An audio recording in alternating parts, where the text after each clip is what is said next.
আচ্ছা, 2 মিনিটে যদি ম্যাগি তৈরি হয়ে যায়, তাহলে 2 মিনিটে মেকআপ কেন হবে না?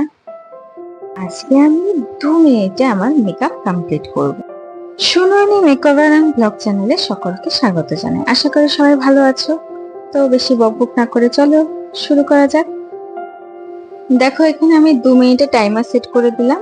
তো তোমরা ভিডিওটা স্কিপ না করে ভিডিওটা এন্ড অবধি দেখো।